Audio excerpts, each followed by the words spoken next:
Hey folks, Pastor Sean coming to you with today's daily devotion. I know we missed a few last week because of the busyness of the week, and I apologize for that. We had a great time Sunday with Pastor Chip Smith, and he did a great job. One of the things that he brought out in his message was that in Acts chapter 4, verse 13, it talks about the trial that the Sanhedrin put Peter and John on after healing a man in the temple.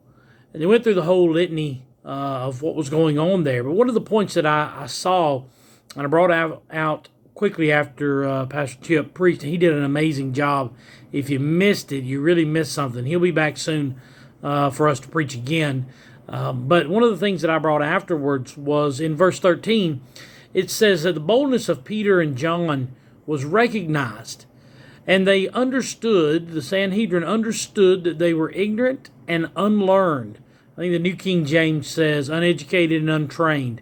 They were ignorant and unlearned men, but they had been with Jesus. And I said this at the end of the service.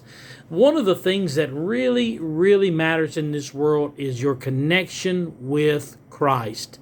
If you don't have a connectivity with Christ, if you're not connected with Jesus Christ, then your life it's nothing.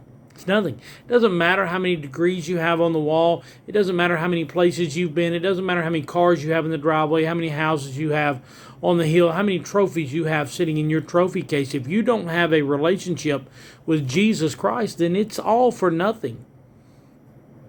It's all for nothing. However, when you've been with Jesus, when you've made that connectivity, when you have a relationship with Jesus Christ, there is a boldness inside of you that comes out that people have not seen before.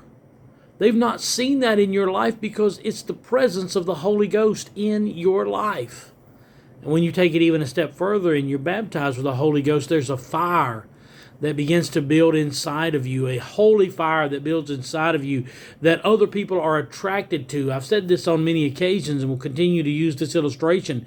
When a house catches on fire in a neighborhood, people run to see what's going on. They flock to see what is happening when a building it catches on fire in town. People run. They'll drive to where that fire is at to watch the fire, to watch the firemen go and try to put it out, but to watch that fire, and they're attracted to that fire. We'll flip on the television and watch the wildfires in California burn, and it's an attraction. That same fire that the Holy Ghost gives you attracts people. It draws people to you. Jesus said, if I be lifted up, I will draw all men unto me. And that fire that is inside you, that boldness that comes from the power of Jesus Christ and the attraction of the Holy Ghost will draw people to you so that you can lead them to Jesus Christ.